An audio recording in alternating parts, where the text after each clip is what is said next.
तो guys literally क्या अभी फ्लाइंग बीस्ट और ऋतु राठी का जो डाइवोर्स है वो सिर्फ एक पब्लिसिटी स्टंट है या फिर क्या उनके डाइवोर्स का रीजन चीटिंग है? क्या लिटरली फ्लाइंग बीस्ट ने ऋतु राठी को किसी और लड़की के साथ चीट किया है? वेल तो हम इस पर कंप्लीट बात करेंगे और हम इस पर भी बात करेंगे कि मुनावर फारूकी को एक लिटरली नॉर्मल से बंदे ने फेस टू फेस बहुत ज्यादा गंदा रोस्ट कर दिया। लिटरली इतना गंदा कि मुनावर फारूकी ऑन कैमरा ही उसे गाली देने लग जाते हैं। तो वीडियो काफी ज्यादा इंटरेस्टिंग है, इसलिए वीडियो को कहीं से भी स्किप मत कीजिएगा। चलिए सबसे पहले बात करते हैं गौरव तनेजा यानी फ्लाइंग बीस्ट के बारे में। तो अभी क्या हुआ कि फ्लाइंग बीस्ट की वाइफ ऋतु राठी का एक वीडियो काफी ज्यादा वायरल हो रहा है। बेसिकली क्या होता है कि स्वामी प्रेमानंद जी महाराज के यूट्यूब चैनल पर एक वीडियो पोस्ट होती है जिसमें लिटरली किसी को आइडिया भी नहीं होता कि एक लेडी जो ये क्वेश्चन कर रही होती है कि जो मेरे हस्बैंड है वो मुझे प्रॉपर टाइम नहीं देते हैं, मेरा ख्याल नहीं रखते हैं एंड ना ही मुझे प्यार करते हैं, तो मैं उनसे अलग रह रही हूँ, मेरी 2 बेटी हैं और मैं उनका फ्यूचर बनाना चाहती हूँ, ऐसे करके वो क्वेश्चंस कर रही होती है। बट क्या होता है कि वो लेडी का चेहरा नहीं दिखाया जाता, पर लिटरली जो ऋतु राठी के फैंस होते हैं वो एक बार में ही पहचान लेते हैं कि ये ऋतु राठी है एंड बाद में एक फोटो भी निकल कर आती है जिसमें कंफर्म हो जाता है कि वो ऋतु राठी ही थी जो क्वेश्चन कर रही थी, जिसके बाद से ये चीज काफी ज्यादा वायरल हो रही थी कि ऋतु राठी फ्लाइंग बीस्ट से डाइवोर्स लेना चाहती है एंड अभी लिटरली फ्लाइंग बीस्ट ने भी इस चीज को कंफर्म कर दिया है कि हाँ उनके बीच डाइवोर्स तक बात आ पहुंची है। वेल इस पर फ्लाइंग बीस्ट क्या बोले वो बताने से पहले मैं आपको ऋतु राठी की उस वीडियो की छोटी सी क्लिप दिखाता हूँ, आप देखिए। एज अ मतलब मदर होने के नाते दोनों बच्चों को पालने के लिए मुझे उनको टाइम देना पड़ेगा, तो शायद मुझे अपनी नौकरी छोड़नी पड़ेगी। महाराज जी, इनका प्रश्न है कि इन्होंने अपनी तरफ से सच्चे प्रेम किया, पति से छल कपट झूठ निंदा अपमान मिला, इसलिए बस अपनी 2 बच्चियों के प्रति कर्तव्य निभाते हुए लाडली जी की आश्रित हूँ, अलग रहती हूँ। श्री जी कृपा से एक नौकरी है जिससे श्री जी बच्चियों का पालन पोषण करते हैं। प्रश्न है कि प्रभु क्या सब छोड़कर बस श्री जी के आश्रित जीवन व्यतीत करना चाहिए या अर्जुन की तरह संविधान के मुताबिक अपने बच्चों के हक के लिए परिश्रम छूट जाए? नहीं, श्री जी का अंदर आश्रय रखे, बाहर व्यवहार में अपने कर्तव्य का भी पालन करे। गृहस्थ हो, गृहस्थ में बच्चों के अधिकार अनुसार उसके पिता से उसकी संपत्ति उनको दिलाए। उन बच्चों की माँ है और उन बच्चों का पिता वो है, तो वो संपत्ति का अधिकार रखती हैं बच्चियां। समय आने पर उनको उस अधिकार की प्राप्ति होगी तो वो भी सुखपूर्वक जीवन व्यतीत करेंगी। माता पिता का जीवन होता है संतान की व्यवस्था के लिए। किसका प्रश्न है? तो आप समझ पा रहे हैं? नहीं कह रहे अंदर से कहीं आश्रय ना छूट जाए इन सब करते। अंदर से आश्रय भगवान का रखिए, बाहर से प्रयत्न कीजिए। आपको ऐसा कुछ लड़ना झगड़ना तो है नहीं। अगर बच्चे थोड़ा सयाने हो तो उनको उनके पिता के हक को दिला दीजिए, क्योंकि आपके पास इतनी सामर्थ्य तो दिखाई नहीं दे रही, तो उनके पिता के पास तो संपत्ति होगी ही ना। प्रभु मेरी नौकरी है, नौकरी के उससे पाल सकते हैं बच्चों को, तो अच्छे पैसे मिलते हैं। बस इसमें ये दिक्कत है प्रभु की नौकरी मेरी भी जिंदगी भर नहीं रही। एज अ मतलब मदर होने के नाते दोनों बच्चों को पालने के लिए मुझे उनको टाइम देना पड़ेगा, तो शायद मुझे अपनी नौकरी छोड़नी पड़ेगी। अगर आपके पास ऐसी पर्याप्त संपत्ति है तो फिर कोई किसी से फिर क्या लड़ाई झगड़ा करने की जरूरत है? बच्चों को पढ़ा लिखा कर आप उनको उनकी योग्यता प्रदान कर सके, इतनी संपत्ति है आपके पास वर्तमान में। हाँ शायद कर सकती हूँ, कर लूंगी। हाँ तो बस फिर हमें लगता है फिर अगर वो स्वेच्छा से दे दे तो दे दे, नहीं झगड़ा मत करो। और एक माँ आप हो जो आप अपने को बलिदान कर रहे हो बच्चों के लिए, मेहनत कर रहे हो, अपने सुखों का त्याग कर रहे हो। परम पति जब साथ है तो नासवान पति ना भी हो तो क्या फर्क पड़ता? इस चीज पर रिएक्ट करते हुए फ्लाइंग बीस्ट लिखे कि मेरी तरफ से कोई भी पब्लिक एक्सप्लेनेशन की उम्मीद मत रखना। मैं इस नेगेटिविटी और हेट के साथ पूरी लाइफ काट लूंगा, पर मैं चुप रहूंगा मेरे बच्चों के लिए और मेरे बच्चों की माँ के लिए। मेंस को बहुत जल्दी विलन बना दिया जाता है बिकॉज हम रोते नहीं है, हम बात कम करते हैं और अपनी फीलिंग्स कम एक्सप्रेस करते हैं, और सोशल मीडिया फैमिली मैटर्स को डिस्कस करने वाली जगह नहीं है। फ्लाइंग बीस्ट के इस स्टेटमेंट के बाद लिटरली उन्हें भर की हेट मिलने लगा। किस लिए वो भी मैं बताऊंगा, पर पहले बात करते हैं उनके बीच डाइवोर्स के रीजन के बारे में। अभी फ्लाइंग बीस्ट के एक ओल्ड व्लॉग की क्लिप काफी ज्यादा वायरल हो रही है जिसमें flying beast extra marital affairs के बारे में बात कर रहे होते हैं। वो बताते हैं कि जब किसी मैन की वाइफ का बेबी होने वाला होता है तो ऐसे टाइम पर बहुत सारे मेंस एक्स्ट्रा मैरिटल अफेयर्स कर लेते हैं बिकॉज उन्हें वो प्रॉपर टाइम नहीं मिल पाता, वो प्रॉपर प्यार नहीं मिल पाता। पहले मैं आपको उनकी वीडियो की छोटी सी क्लिप दिखाता हूँ, आप वो क्लिप देखिए।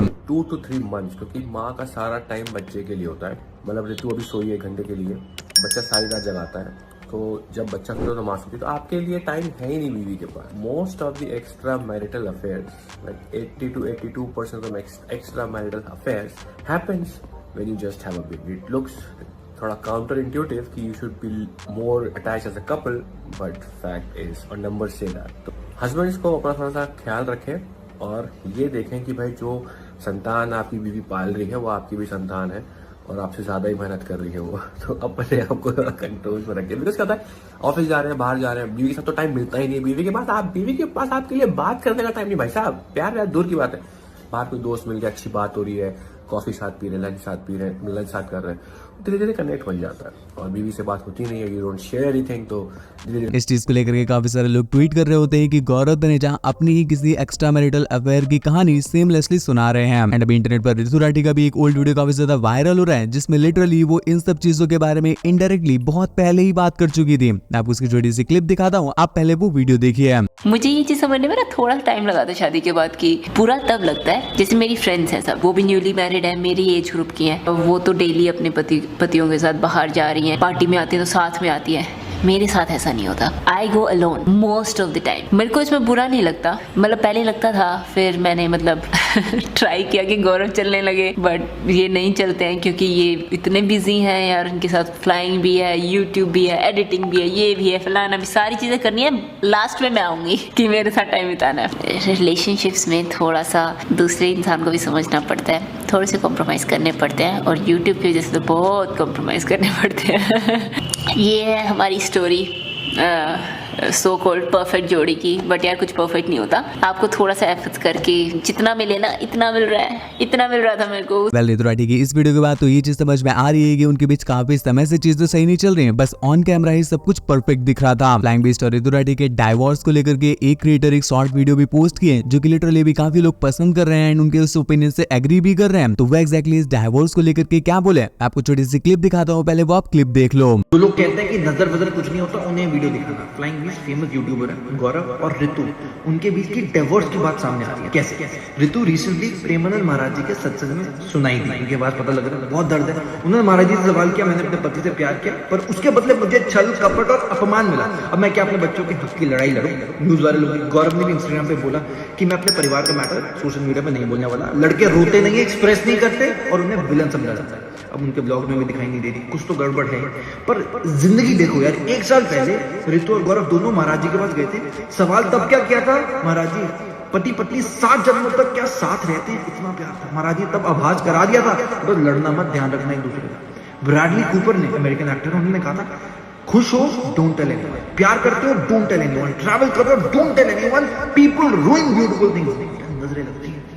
तो अभी फ्लाइंग बीस्ट और ऋतु राठी के डाइवोर्स मैटर में सबसे ज्यादा हेट फ्लाइंग बीस्ट को क्यों मिल रहा है? बिकॉज अभी वो स्टेटमेंट दिए कि सोशल मीडिया जगह नहीं है अपनी फैमिली मैटर्स को डिस्कस करने की। बट इस चीज को लेकर काफी सारे लोग बोल रहे हैं कि ये ज्ञान आपको तब क्यों नहीं आया जब आप पिछले 5 सालों से लगातार अपनी फैमिली को लेकर ही व्लॉग बना रहे हो, अपनी फैमिली की हर एक चीज अपने व्लॉग में शेयर कर रहे हो, तब आपको ये ज्ञान नहीं आया और आज आप बोल रहे हो कि सोशल मीडिया फैमिली मैटर्स को डिस्कस करने की जगह नहीं है। वेल, तो इस पूरी चीज को लेकर के आपकी क्या ओपिनियन है, प्लीज नीचे कमेंट्स में जरूर बताना। पर अभी फ्लाइंग बीस्ट और ऋतु राठी के डाइवोर्स रूमर को लेकर के काफी सारे लोग ये भी बोल रहे हैं कि ऐसा उन दोनों के साथ कुछ भी नहीं हो रखा है, ये सब कुछ वो पब्लिसिटी स्टंट के लिए कर रहे हैं। बिकॉज ये चीज तो आप भी जानते हो गाइस, अभी फ्लाइंग बीस्ट का काफी भयंकर वाला डाउनफॉल चल रहा है। तो अभी काफी सारे लोग ऐसे एलिगेशंस भी लगा रहे हैं कि फ्लाइंग बीस्ट ये सब कुछ सिर्फ पब्लिसिटी स्टंट के लिए कर रहे हैं। तो चलिए से बात करते हैं अगली अपडेट की। तो अभी एपी डिलॉन की तरफ से एक अनएक्सपेक्टेड अपडेट आ रही है। अभी एपी डिलॉन का एक कॉन्सर्ट होने वाला है एंड लिटरली गाइस उस कॉन्सर्ट की टिकट जैसे ही लाइव होती है, सिर्फ 15 मिनट में ही वो 10 करोड़ का बिजनेस करते हैं। एंड एक बार में इतने सारे लोग टिकट बुकिंग कर रहे होते हैं कि अगले ही मिनट वो वेबसाइट ही क्रैश हो जाती है। वेल, तो गाइस इस चीज को लेकर के आपकी क्या ओपिनियन है? कहीं इस कॉन्सर्ट में भी तो वही वाला स्कैम नहीं चल रहा है जो बाकी कॉन्सर्ट्स में चल रहा था? प्लीज अपने ओपिनियन नीचे कमेंट्स में जरूर बताना। तो चलिए बात करते हैं अगली अपडेट की। तो भी मुनावर फारूकी को एक बंदे ने फेस टू फेस इतना गंदा रोस्ट किया कि लिटरली मुनावर फारूकी उसे ऑन कैमरा गालियां देने लग जाते हैं। तो बेसिकली आपको पता होगा कि प्लेग्राउंड सीजन 4 की शूटिंग वगैरह स्टार्ट हो चुकी है एंड वहां से काफी सारी क्लिप्स भी निकल कर आ रही हैं। तो अभी क्या हुआ कि शो में एक कंटेस्टेंट आया हुआ होता है जिसकी मुनावर फारूकी के साथ थोड़ी सी बहसबाजी हो जाती है और लिटरली गाइस वो मुनावर फारूकी को फेस टू फेस बोल देता है कि भाई मुझे समझ नहीं आता कि आप कॉमेडी करते हो या रोस्टिंग करते हो, जिस पर मुनावर फारूकी थोड़ा सा ऑफेंड हो जाते हैं एंड वो उसे रिप्लाई देते हैं कि बेटा ये दोनों ही आर्ट फॉर्म है, तुझे समझ नहीं आएगा। जिस पर वो बंदा बोलता है कि भाई समझाओ ना, मैं यहाँ पर समझने ही तो आया हूँ। इस पर मुनावर फारूकी से रिप्लाई देते हैं कि बेटा मैं हर किसी को नहीं समझाता, समझाने के लिए भी मैं बंदे चूज करता हूँ। इस पर वो बंदा उन्हें रोस्ट करते हुए बोलता है कि भाई जेल जाना भी चूज किया था या वो अपने आप ही है। जिसके बाद वो बंदा बोलता है कि भाई आपको पता है मैं आपसे 4 बार ऑलरेडी मिल चुका हूँ। जिस पर मुनावर फारूकी उससे रिप्लाई करते हैं कि तू अपनी वैल्यू देख, मुझे तो याद भी नहीं मैं तुझसे कब मिला था। इस पर वो बंदा उन्हें रिप्लाई करता है कि जिस जेल में आप थे ना उस जेल में मेरा ताऊ जेलर था। इस पर मुनावर फारूकी से रिप्लाई करते हैं कि तेरे जैसे 4 सी को मैं हर रोज बेच देता हूँ। इस पर वो बंदा कहता है कि इसीलिए तो आप जेल जाते हो। एंड लिटरली गाइस इसके बाद मुनावर फारूकी काफी ज्यादा ऑफेंड हो जाते हैं एंड वो उससे कहते हैं कि तू मेरे जे के बराबर भी नहीं है। तो चलिए सब मैं आपको दिखाता हूँ एक इंटरेस्टिंग चीज। लिटरली गाइस ये देखकर आपको बिलीव नहीं होगा। अभी जो आप स्क्रीन पर देख रहे हो ये एक रेस्टोरेंट का बिल है एंड इसमें खास बात ये है कि ये बिल 1985 के एक रेस्टोरेंट का बिल है। और लिटरली गाइस आप उस समय की प्राइसिंग देखो, शाही पनीर सिर्फ 8 रुपए की और भाई दाल मखनी सिर्फ 5 रुपए की। इस बिल को अभी 2024 में देखने के बाद लिटरली लोगों के क्रेजी रिएक्शंस आ रहे हैं। वेल इस चीज को लेकर के आपके क्या रिएक्शंस हैं प्लीज नीचे कमेंट्स में जरूर बताना। फिलहाल की वीडियो में बस इतना ही। ऐसी और भी ज्यादा इंटरेस्टिंग और सबसे तेज अपडेट के लिए ध्यान से चैनल को सब्सक्राइब करने के बाद बेल आइकन प्रेस कर लीजिएगा ताकि हम जैसी वीडियो अपलोड करें सबसे पहले नोटिफिकेशन जाए आपके पास। फिलहाल अभी तक आपने राइट वाली वीडियो नहीं देखी तो आपका भी इंटरेस्टिंग अपडेट को मिस कर रहे हो, इसलिए अभी वीडियो पर क्लिक कीजिए। मैं आपको मिलूंगा सीधा उसी वीडियो में।